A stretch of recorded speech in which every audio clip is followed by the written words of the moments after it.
Jinsi kazi iliyoko mbele yako inavyokuwa kubwa sana, ndivyo unavyotakiwa kutumia muda mwingi katika maombi. Kesha, omba. Haleluya. Kesha. Kuna wengine, kuna vitu havita kutoka mpaka uingie kwenye maombi ya vita.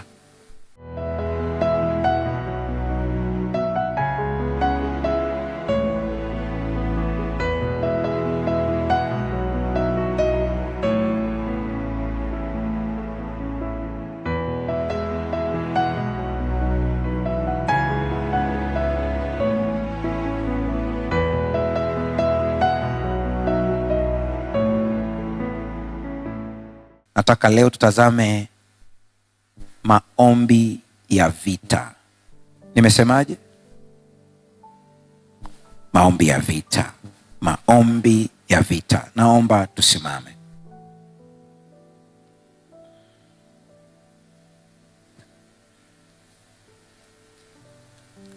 Baba, hekima yako inahitajika tunapoangalia maombi ya vita kwa dakika chache zilizosalia. Kila mmoja wetu ukampe kuelewa na ukampe nguvu ya maombi ya kishujaa.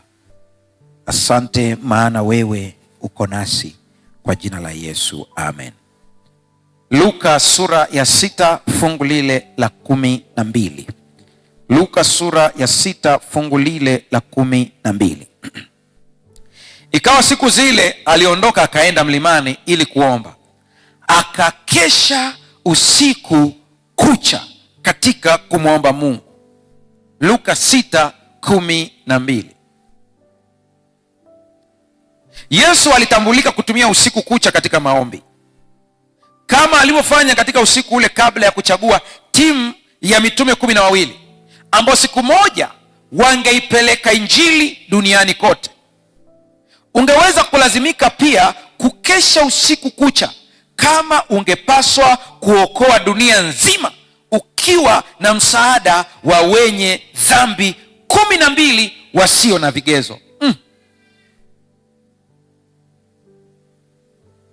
Yaani ile siku ambayo Yesu anakwenda kuchagua mitume 12, usiku huo alikesha akiwa anaomba usiku kucha. Mpaka siku moja namshangaa Yesu katika maneno yake wakati anamtaja Yuda Iskariote, anasema, je, sikuwachagua ninyi 12 na mmoja wenu ni shetani? Hujanielewa. Yaani Yesu pamoja na kukesha kwake usiku kucha akachagua mitume 12, lakini katika hao waliochagua mmoja wapo ni shetani. Sembuse wewe.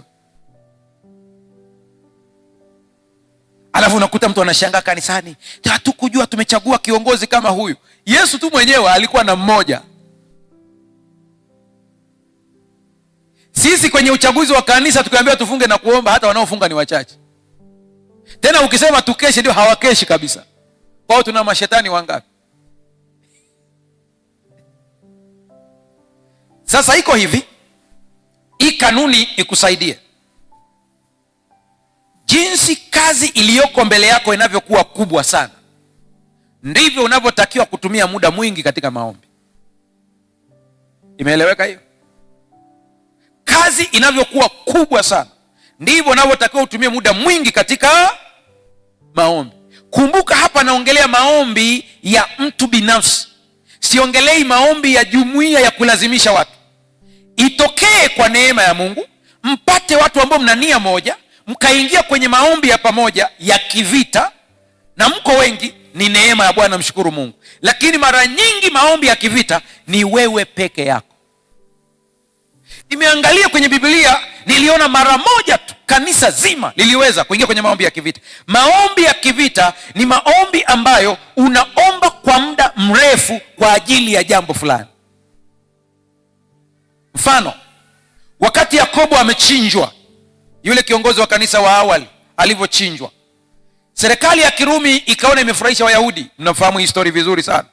Biblia inasema alipoona wamefurahi sana, akamkamata na Petro, akasema huyu atamchinja wakati wa sikukuu ili Wayahudi wampongeze. Ilikuwa ni sifa za kisiasa. Biblia inasema kanisa likaamua kufunga na kukesha. Kwa hiyo wakatafuta, wakati ule kanisa hawana majengo kama haya tulionayo, wakaamua kwenda mahala fulani wakasema kwenye nyumba ya fulani tutakesha na kuomba. Wakakesha kwenye hiyo nyumba, wanamwombea Petro. Ndio sababu wakati mwingine tumefanya maombi ya mikesha yaonekane kuwa kitu cha kawaida. Kwa nini? Ni kwa sababu kuna watu wanayafanya mara kwa mara mpaka yanapoteza uzito wake. Kati ya maombi ya kivita ni maombi ya kukesha. Yale maombi ni sawa na huduma ya kupaka mafuta. Huduma ya kupaka mafuta mgonjwa haifanyiki tu hivi hivi, inafanyika kwa matukio maalum. Yesu alikuwa anaweza kabisa kupaka mafuta watu, lakini kasome vizuri kwenye Biblia, mpaka Yesu anaenda mbinguni, nimeona sehemu moja tu alipaka mafuta watu, tena mkutano mzima, walikuwa ni watu wengi. Ipo kwenye Marko, sehemu moja tu. Kwenye Yakobo anasema ndugu wa kwenu hawezi, awaite wazee wamuombe. Alafu anasema kwanza, anasema na aombe. Cha kwanza ameomba, ameona mambo yako vizuri, anazidiwa, awaite wazee wamuombe, wampake mafuta kwa jina la nani? La Bwana. Kwa ni huduma ambayo inafanyika katika matukio maalum. Njoo kwenye maombi ya kukesha. Maombi ya kukesha ni maombi ya vita, na kuna silaha nyingine ukizitoa, yani mimi siwezi kukuelewa kabisa. Unahangaishwa na ndani, alafu unaenda unachukua bunduki. Hujanielewa? Panya, tunakukuta kuna bunduki yako hapa, atanikoma leo. Ni kama vile maombi ya kufunga. Maombi ya kufunga sio maombi tu ya kufanya ovyo ovyo tu, mtu kitu kidogo unafunga, kitu kidogo unafunga, yanakosa uzito wake. Yesu mwenyewe anasema hivi, aina hii haiwezekani isipokuwa kwa kufunga na kusali. Ina maana kuna aina na aina. Mwangalie jirani yako, mwambie umeelewa au umechanganyikiwa.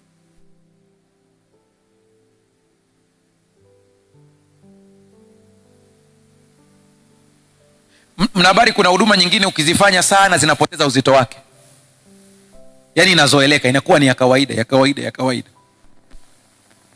Sasa unaweza ukasema, mchungaji, sasa ina maana kwamba unasema tunaruhusiwa kukesha? Ndio, mnaruhusiwa kabisa, ipo kwenye Biblia. Lakini na mimi nitaulizeni, mnapokesha, mnakesha kwa ajili ya kitu gani? Lazima muwe na focus. Sio kusema tu tunakesha hapa, mnafanyaje? Tunaimba usiku kucha. Ili mna lengo gani?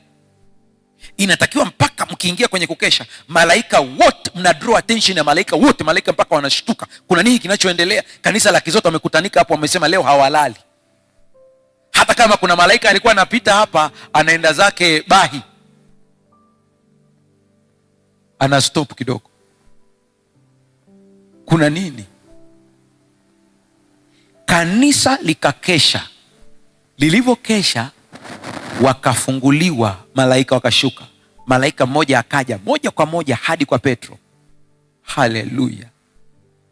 Biblia inasema milango ilifunguka bila ufunguo. Pup! Akamkuta Petro amelala. Ile ndume ni aina yake. Yaani umepangiwa kunyongwa kesho, alafu unalala usingizi. Ingekuwa ni wewe, unaaga list ya watu, mwambie fulani abaki salama. Alafu Biblia inasema Petro alikuwa amevua viatu kabisa. So unajua huo ukilala kwa Rahel inatakiwa uvue nini? Yaani ukisikia maandiko yanasema amani na wapatieni, ni wapavyo mimi, sio kama ulimwengu utoavyo. Kaangalie kwa Petro, ndume imetulia kabisa, malaika anamgusa, akamushtua. Petro amka. Anaamka, anashangaa ni malaika, lakini malaika amepiga usingizi, watu wengine wote wamelala usingizi, hakuna anayejua kinachoendelea. Akamwambia vaa viatu tuondoke.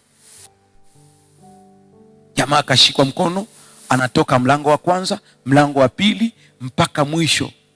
Biblia inasema akadhani anaona maono. Ukisoma sentensi usikimbie sana. Petro ni mzee wa maono tangu hapo.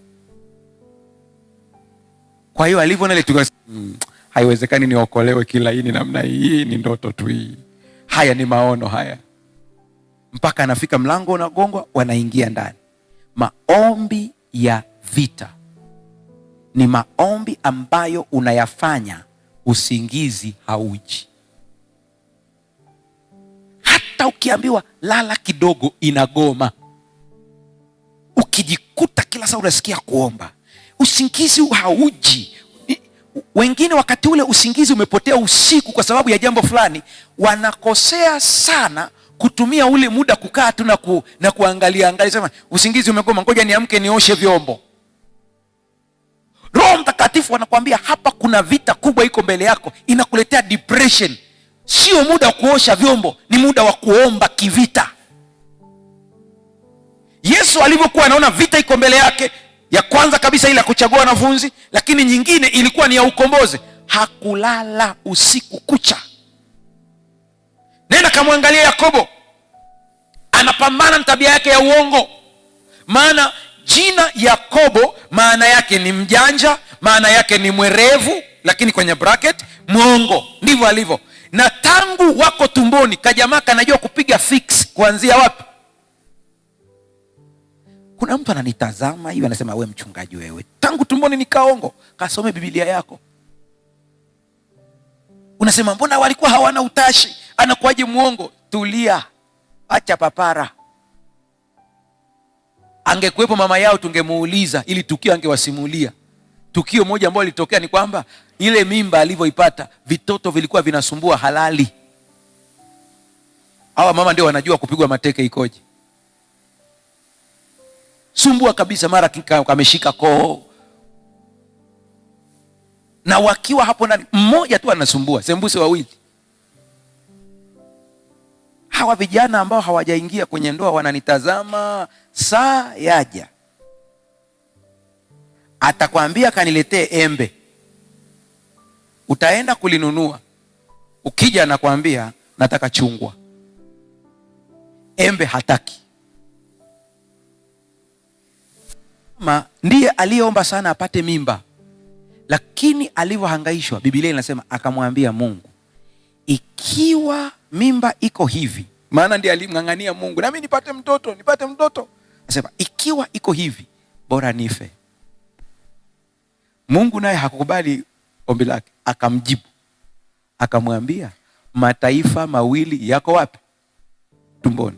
Alafu mkubwa atamtumikia mdogo. Paulo anakuja kutuambia baadaye kwenye kitabu cha Warumi, anasema kabla hawajajua jema na baya, Mungu alishasema nimempenda Yakobo, lakini Esau nimefanya nini? Nimemchukia. Ina maana ile kukurukakara ya tumboni, Mungu akatazama sema, huyu mdogo ananifaa, huyu dogo ananifaa. Maana mwenzake akiwa upande huu atahakikisha amemgeuza, ameenda huku. Wakati wanazaliwa, Biblia inasema akazaliwa wa kwanza Esau, naye ni mwekundu. Anasema ndipo akafuata mdogo wake, yani Yakobo, lakini amemshika kaka yake kitu gani? Kisigino. Ndio uelewe hiyo vita ilikuwa sio ya mchezo. Umewahi kuona mkunga anazalisha na kuambia nimezalisha mapacha, lakini aliyefuata kamng'ang'ania mwenzake? Yani maana yake ni nini? Rudi nitoke kwanza, uweze kunizidi wewe. Lakini jamaa akakuwa na ile tabia yake, akasema hii tabia siitaki, imemletea madhara, anataka badiliko. Amepata madhara ya kwenda mbali na mama yake, maana alikuwa ni kipenzi cha mama. Sasa anarudi, ana hofu ya kuuawa na ndugu yake, hana amani. Ule usiku akapambana na dhambi yake, akasema hii ni vita ya kiroho, siwezi kurudi nyumbani na hii tabia. Usiku kucha, ukisoma Biblia inasema akawatanguliza familia yake kwanza. Maana yake ni nini? Naomba utulie, Roho Mtakatifu akusaidie uweze kuelewa. Baadhi ya maombi ya kivita ya kupambana na kitu kilichopo kwenye damu yako yanataka uwe peke yako, maana utaomba kwa staili ambayo mwingine akikuangalia hata kuelewa. Mungu atusaidie sana. Itakubidi ukeshe. Sasa wakati ule wa kukesha utajikuta saa nyingine unatokwa na machozi. Kesha, omba. Haleluya. Kesha. Kuna wengine, kuna vitu havita kutoka mpaka uingie kwenye maombi ya vita. Haleluya. Kumbuka maneno ya Yakobo, sikuachi mpaka akubariki.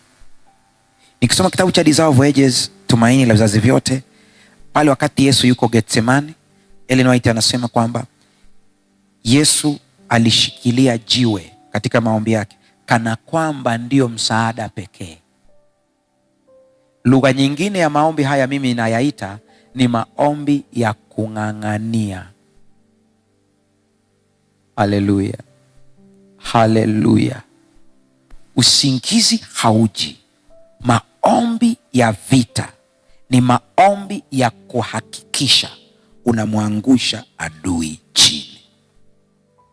Na ndugu yangu unanitazama, hakuna chochote ambacho unaona kinakusumbua ambacho kiko juu yako.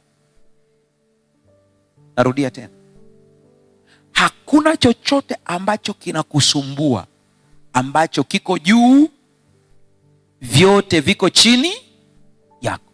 Unasema inakuwaje, mbona najaribu nashindwa? Maandiko yanasema hivi, nimewapa mamlaka ya kukanyaga nyoka na nge. Unakanyaga kitu ambacho kiko juu au kiko chini? Kiko chini yako. Kwa Yesu anasema chochote unachokiita nguvu kiko chini yako. Kama ni nguvu ya shetani, kiko chini yako. Kama ni mawakala wa shetani katika umbo la nyoka, wako chini yako. Kama ni mawakala wa shetani katika umbo la nge, wako chini yako. Wote anasema nimekupa mamlaka kukanyaga nyoka na nge, na anasema hakuna kitakacho kudhuru. Maombi ya vita. Ninatamani Mungu akituweka mwaka kesho usimame na ushuhuda ambao utasema niliomba maombi haya, niliona matokeo yake. Maombi ya vita. Usiache. Sikiliza hili kwenye kitabu kinaitwa Homeward Bound, ukurasa wa 169. Usikilize tu nikusomee. Mfalme wa mbinguni wakati akiwa katika huduma yake duniani aliomba sana kwa baba yake. Alisujudu mara nyingi kwa maombi usiku kucha. Roho yake mara nyingi ilikuwa na huzuni kadri alipohisi nguvu za giza za dunia hii, na akaondoka katika mji ulio na shughuli nyingi na makelele ili kutafuta sehemu iliyojitenga ili kufanya maombi yake. Mlima wa Mizeituni ulikuwa ni sehemu pendwa ya kimbilio kwa mwana wa Mungu kwa ajili ya maombi yake. Mara nyingi baada ya umati kuachana naye kwa ajili ya pumziko la usiku, hakupumzika japo alikuwa amechoka kwa kazi ya siku nzima. Wakati mji ukiwa na utulivu na mitume wakiwa wamerudi majumbani mwao ili kupata burudiko la usingizi, Yesu hakulala. Maombi yake ya kimbingu yalikuwa yakipanda kwa baba yake kutoka katika mlima wa Mizeituni, kwamba mitume wake walindwe dhidi ya mivuto ya uovu ambayo wangekutana nayo kila siku duniani, na kwamba nafsi yake iweze kuimarishwa na kuandaliwa kwa ajili ya majukumu na majaribu ya siku inayofuata. Usiku kucha, wakati wafuasi wake wakiwa wamelala, mwalimu wao alikuwa akiomba. Kuna kitu nakitamani Mungu akitende kwa Dodoma na miji mingine ikiwezekana. Ukitaka ufanye maombi yaliyotulia kwa namna hii ambayo nakwambia, ni vizuri sana uwe mbali na makelele ya watu, makelele ya magari, miji nilishawaambia hapa. Hata hii mitandao ya kijamii uwe mbali nayo. Internet inatuletea pia madhara fulani katika fikra zetu, uwe mbali kidogo. Ninavutiwa sana na Korea. Kuna nyumba maalum za maombi ambazo ukifika hapo unapewa chumba chako, unaingia. Na wenzetu kwa kuwa wao kwa asili wamejifunza masuala ya fikra na jinsi ya mwili unaofanya kazi na ubongo, unapofika pale kabisa wanakuambia kama una nguo zinazobana ambazo zinabana mtiririko wa damu. Unajua hata masoksi tunayovaa si salama sana. Wanakuambia kabisa nguo zako zote ambazo zinabana sana weka pale.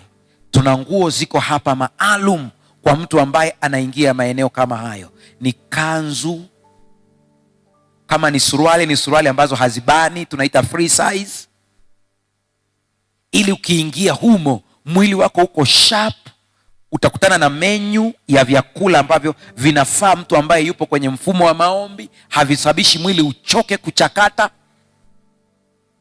Unashangaa mtu yuko kwenye kufunga lakini anafuturu kwa soda.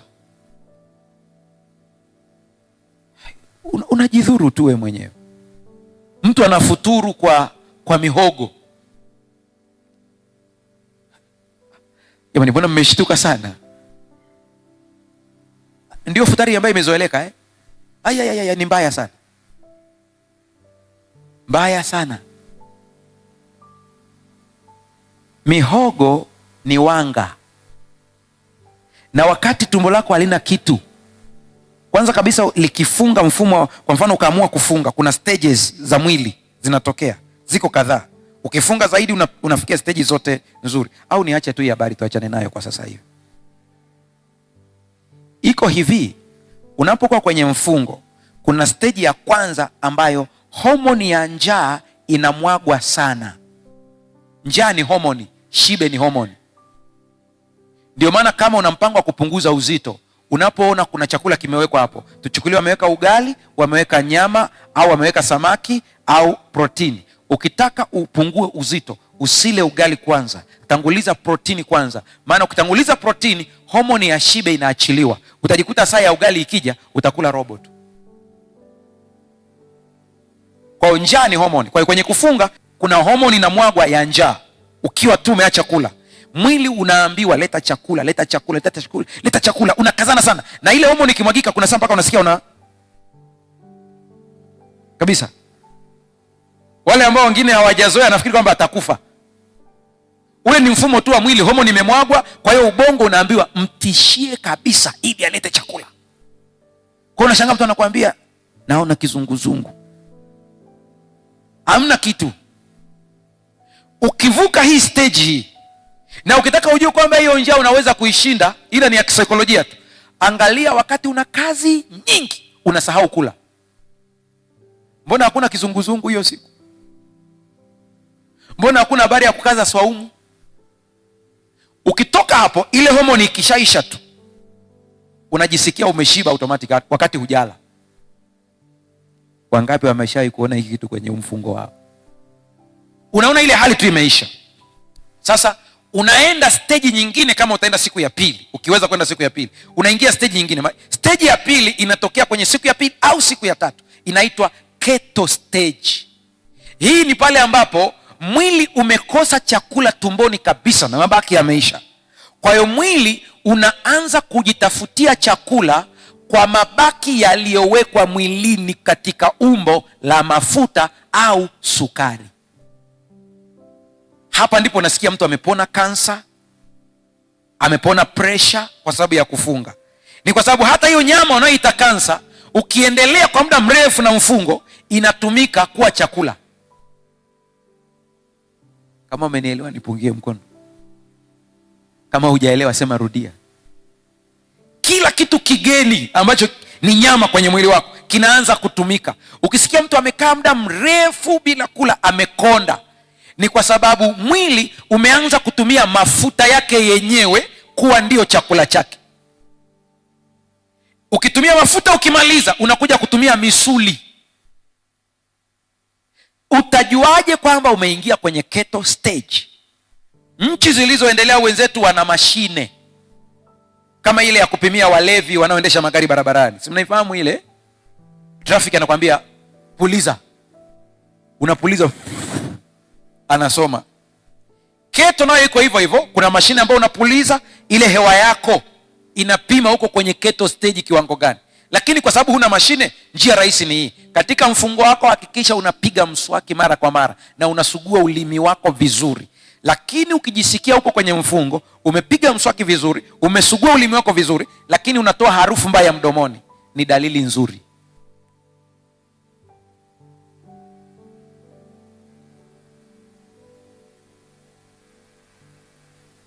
Wenzetu Waislamu, usinishangae kwa nini nawasema sana. Mimi ni kiongozi wa AMR pia, lakini pia familia yangu asilimia kubwa ni Waislamu, kwa hiyo naelewa ninachokisema.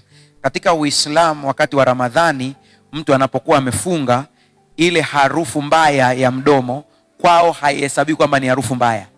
Kwao inahesabika ni sehemu ya thawabu na harufu nzuri.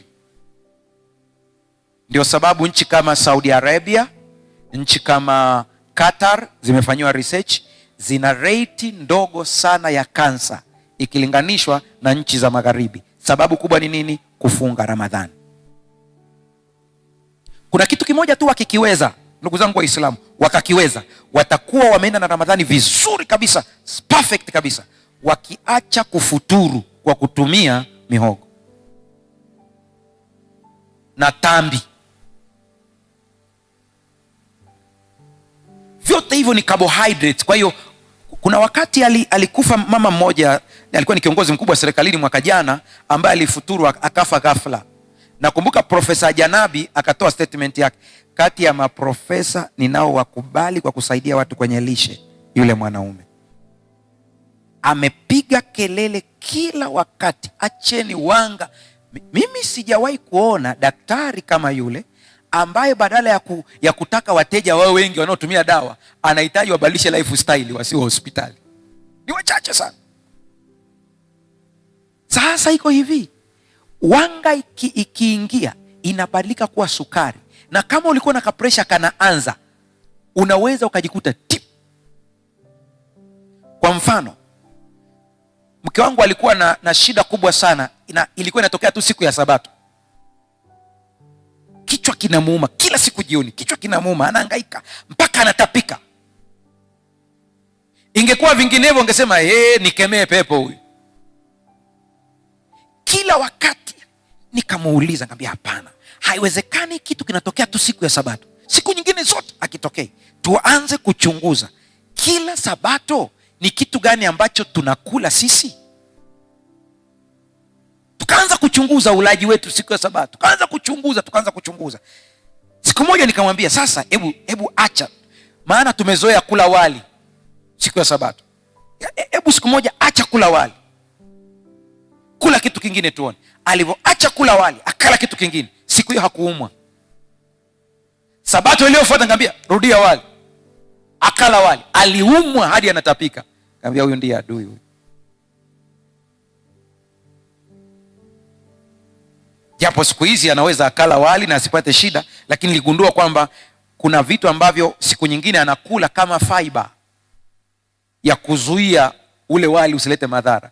Mimi ni wale ambao nikija kwako, ukijaribu kuficha wali wako, unajisumbua bure.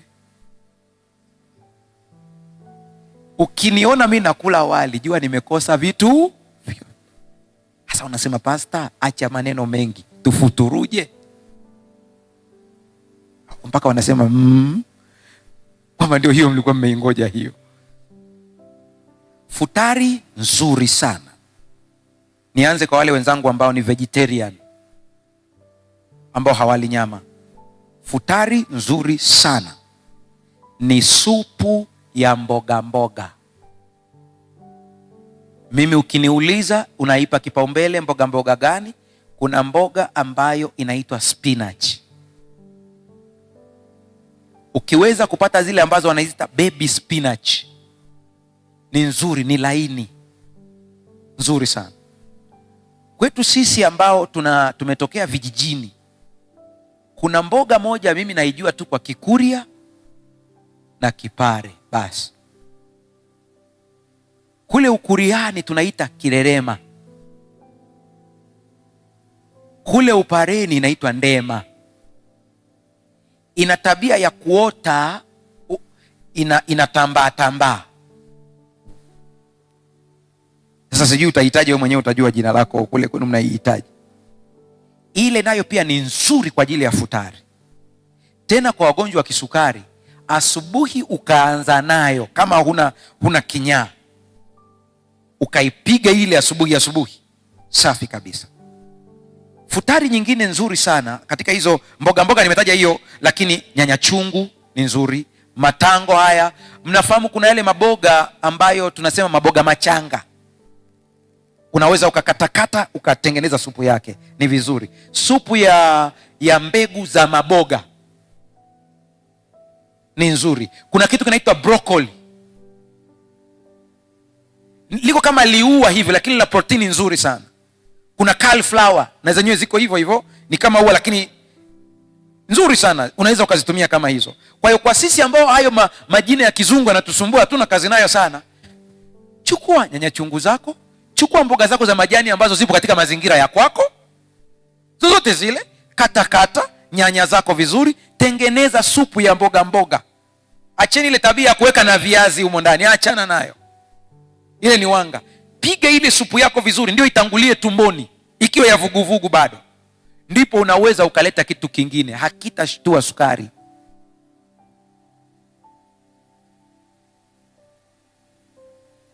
Na wala nyama nao tuwaelekeze, hawajaacha bado. Haya, kwa wale ambao bado wanakula nyama, cha kwanza ambacho ni kizuri, utashangaa sana, ni supu ya makongoro. Si unaona hata yenyewe tu mtu akisikia mbona hii ya wale watu waliotokea kule kwingine, mwili unaongea. Nimesemaje? Mtu akiwa ametoka kwenye hangover za pombe, amepoteza vitu vingi mwilini, automatic mwili unamuongoza kwenye ile ili kurejesha. Kwa hiyo kama utaweza ya makongoro ni vizuri kabisa, lakini mimi ninapenda ifuatayo. Mimi napenda mayai ya kienyeji ya kuvuruga. Napenda kuyatumia na mafuta ya olive. Kama huna mafuta ya olive, unaweza kuchukua mafuta ya parachichi, yako hapo Shoppers yanauzwa, ya kutosha tu, changanya. Lakini ikikushinda kabisa, umekosa vyote hivyo, tumia basi ya alizeti yako, lakini ifanye ya mwisho kwenye lile yai, ili isiive sana, yaani alizeti isiungue.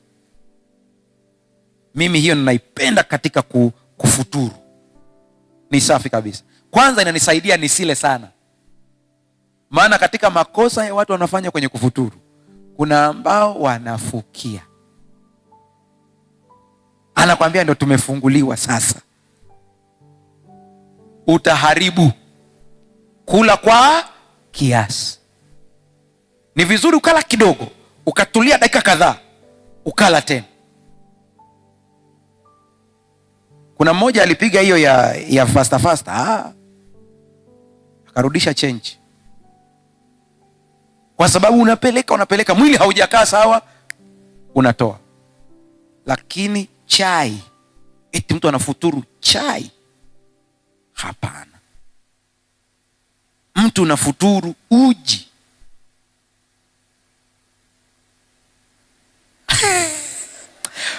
Mbona tunaangalia vibaya jamani? Una kasemosi kako umekaacha hapo nje. Kwa leo tumia, maana ulikuwa hujui. Jamani, ngoja tumalize tufunge, usiku umeingia. Ikiwa unapenda sana kufuturu kwa uji, angalau tumia uji wa mtama, tena ule mwekundu. Au kuna zao moja linapatikana hapa Ugogoni, linafanana sana na mtama, uwele. Wenzetu wa Kenya ndio sidhani kama uwele wanaofahamu, maana kuna kitu kule wanakiitaga mawele, lakini sio. Sasa tungekuwa na picha leo tungewaonyesha nao waweze kuona. Hiyo ni futari ambayo unaweza, kama umekosa vyote tumia. Lakini eti ule unga wa sembe unatengeneza uji, unajimaliza we mwenyewe. Umekwama kabisa, basi kadona kako kama umekwama kabisa, lakini sikushauri. Naomba tusimame. Naomba tusogee hapa mbele.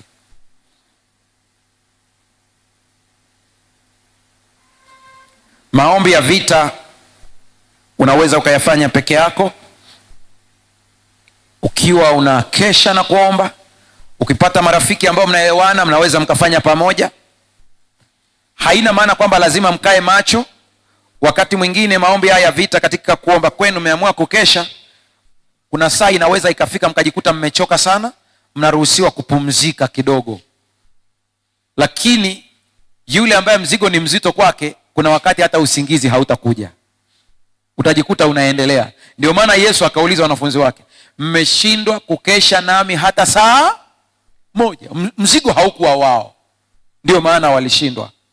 Lakini mimi ningekushauri kwamba pale unapoweza kufanya peke yako ni vizuri, fanya peke yako, ongea na Mungu. Maombi ya vita ni ya kung'ang'ania. Mimi sijui unapitia kitu gani, lakini Bwana anajua. Leo Bwana akupe nguvu ya maombi.